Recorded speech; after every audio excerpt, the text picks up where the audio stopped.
Dari cuplikan tadi, kita jadi tahu kalau orang-orang Jogja masih clueless dengan sebuah lokasi bernama Gunung Wingko. Padahal lokasi ini ada di pesisir selatan Jogja. Lalu, apa sih sebenarnya Gunung Wingko? Dan mengapa ia menjadi perlu untuk diketahui? Untuk kalian yang belum tahu apa itu Gunung Wingko adalah sebuah gundukan pasir yang memanjang dari timur ke barat pesisir selatan Sanden. Tapi, si gundukan pasir yang terlihat biasa-biasa saja ini, dulunya ditemukan banyak sekali pecahan gerabah atau kreweng yang dalam bahasa Jawa disebut wingko. Istimewanya, gerabah yang ditemukan di Gunung Wingko banyak yang berpola hias anyaman, tidak polos seperti gerabah pada umumnya. Keistimewaan temuan gerabah hias tera anyam dari Gunung Wingko telah menarik perhatian para peneliti.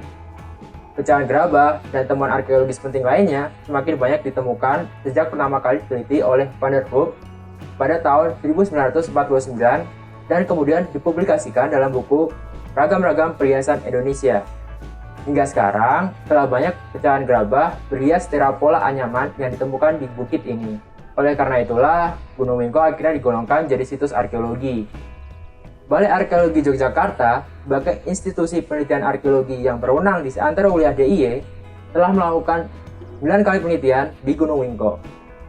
Penelitian pertama dilakukan di tahun 1972 dan terakhir di 1998. Total ada 51 kotak ekskavasi yang telah dibuka selama rentang 26 tahun.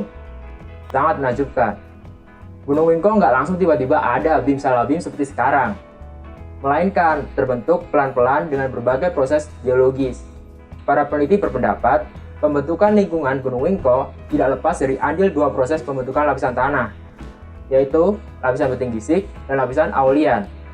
Lapisan beting gisik secara genetik terbentuk oleh proses laut, tenaga gelombang, arus susur pantai, dan pasang surut air laut. Gelombang dan arus susur pantai membawa material yang dibawa oleh arus sungai yang bermuara di pantai selatan. Material yang dibawa oleh arus sungai lalu terendapkan di tepi pantai. Kemudian dibawa oleh gelombang dan arus pantai yang lama-kelamaan membentuk gisik. Endapan dari material-material itu lama-kelamaan membentuk punggungan pantai yang dikenal sebagai beting gising.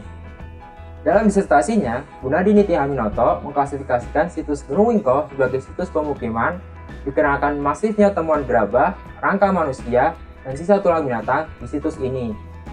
Gerabah merupakan temuan yang paling melimpah di Gunung Wingko. Untuk kamu yang baru pertama kali mendengar kata gerabah dan bertanya-tanya, gerabah itu apa? Gerabah adalah kerajinan yang terbuat dari tanah liat bersama bahan campuran tertentu yang dibentuk dengan rupa tertentu pula telah melalui proses pembakaran pada suhu 350 derajat sampai 1000 derajat Celcius. Temuan gerabah di Gunung Wingko diketahui terbuat dengan campuran pasir yang mengandung biotit atau mika hitam. Banyak warga menemukan gerabah utuh dengan berbagai bentuk di sekitar bukit. Seperti halnya periuk berlayar panjang berdasar rata, periuk dengan mulut lebar berdasar cembung tanpa kaki, kendi, mangkuk, dan bentuk seperti tampah. Namun, yang lebih umum dijumpai adalah temuan gerabah yang sudah berbentuk fragmen atau kreweng. Pada gerabah dan kerawang-kerawang itu, terutama di pundak periuk atau bagian badannya, biasanya ditemukan berbagai motif tera yang berasal dari kain dan anyaman. Khusus untuk motif anyaman, bisa dibilang motif ini adalah ciri khas dari situs Gunung Wingko. Ada dua pola motif anyaman yang umum ditemukan. Pertama adalah pola tikar, kedua adalah pola kepang. Pola ini dihasilkan dari anyaman bambu, pandan, atau kelapa. Di samping itu ada pula motif tempel, tusuk, dan gores berupa garis lurus, garis gelombang, garis tunggal horizontal yang sengaja dibuat untuk membentuk hiasan pada gerabah. Dari hasil radiokarbon dengan menggunakan sampel arang dan tulang pada lapisan beting gisik, kita jadi tahu kalau Gunung Wingko sudah mulai dihuni manusia sejak 2000 tahun yang lalu. Dengan melihat rangka manusia dan tulang binatang, kita juga dapat mengetahui adanya aktivitas penguburan terhadap jasad dan jenis hewan yang kemungkinan pernah dikonsumsi dan menjadi sumber protein.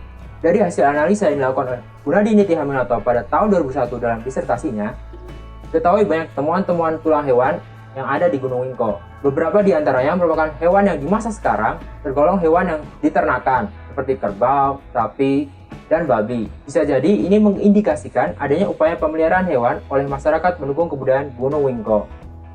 Berdasarkan studi patologi yang dilakukan oleh peneliti dari Laboratorium Bioantropologi dan Paleoantropologi Universitas Gadjah Mada pada 2019 terhadap gigi gerigi manusia di Gunung Wingko, terdapat bukti bahwa konsumsi inang dan sirih telah dilakukan di daerah tersebut. Modifikasi gigi dalam bentuk pangur juga telah menjadi penanda adanya budaya perawatan gigi masyarakat Gunung Wingko. Analisis terhadap temuan tengkorak, tulang, dan gigi manusia dari hasil ekskavasi 1972-1973 menunjukkan bahwa penghuni situs Gunung Wingko memiliki ciri khas mongoloid. Selain itu, ada juga temuan manik-manik. Di Gunung Wingko, manik-manik pernah ditemukan pada 1976, satu konteks dengan rangka manusia. Untayan manik-manik ini berjumlah 33 buah dan punya berbagai warna dan ukuran. Ada juga temuan yang dibuat dari perunggu. Temuan artefak perunggu ditemukan warga pada tahun 1999, berupa guci bertutup, kendi gagak, lentah perunggu, giring-giring, dan talam perunggu. Baru sedikit orang yang dapat memahami eksotisnya Gunung Wingko, apalagi hingga jatuh cinta dengan hiasan tera pada fragmen gerabahnya. Dr. Anggra ini adalah salah satunya. Selama lebih dari 3 tahun, beliau tekun mengajar dan membagikan ilmunya ke masyarakat lokal untuk menumbuhkan rasa peduli yang sama terhadap Gunung Wingko.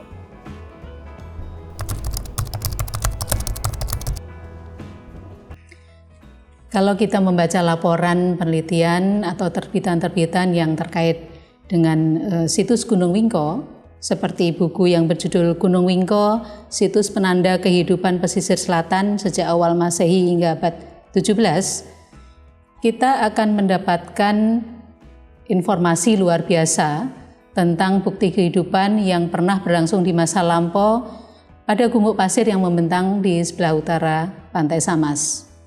Situs Gunung Wingko telah diteliti oleh Balai Arkeologi DIY pada kurun waktu 70-an hingga 90-an, dan pada situs tersebut didapatkan banyak tinggalan yang menarik. Tinggalan yang didapatkan bukan berupa bangunan yang sifatnya monumental seperti candi-candi Hindu dan Buddha yang banyak didapatkan di sekitar Yogyakarta, ataupun petilasan tokoh-tokoh tertentu yang menggambarkan sistem kepercayaan masyarakat pendukungnya, melainkan benda-benda sisa aktivitas sehari-hari yang didominasi oleh pecahan gerabah. Pecahan-pecahan gerabah yang rata-rata memiliki motif anyaman, baik tikar, tampah maupun tenun kain. Pada salah satu permukaannya masih dapat kita lihat terserak di sekitar permukiman penduduk di Desa Tegalrejo serta di makam Dusun Ngepet yang terletak di kiri kanan Jalan Samas. Keberadaan tinggalan di Gunung Wingko memberikan nuansa dan pengetahuan yang berbeda, yaitu kehidupan sehari-hari yang perlu diketahui oleh masyarakat luas. Oleh karena itu, situs ini perlu dilestarikan dan diharapkan dapat menjadi laboratorium lapangan yang dapat diambil manfaatnya oleh semua bidang ilmu dan juga bagi masyarakat luas, agar nama Gunung Wingko tidak dilupakan orang dan hanya tinggal nama saja. Untuk bisa sampai ke peradaban sekarang, setiap tempat menempuh proses dan dinamika yang beraneka macam. Dari Gunung Wingko, kita dapat mengamati resistensi dan kreativitas masyarakat pendukungnya di masa lalu untuk mengakali, bertahan, dan hidup berkembang di permukiman yang sama. Mempelajari kebijaksanaan mereka sudah tentu menjadi tugas pertama kita. Tugas selanjutnya, dan ini lebih berat, adalah merawat dan mewariskan nilai-nilai luhur dari peradaban nenek moyang di situs Gunung Wingko ke generasi setelah kita.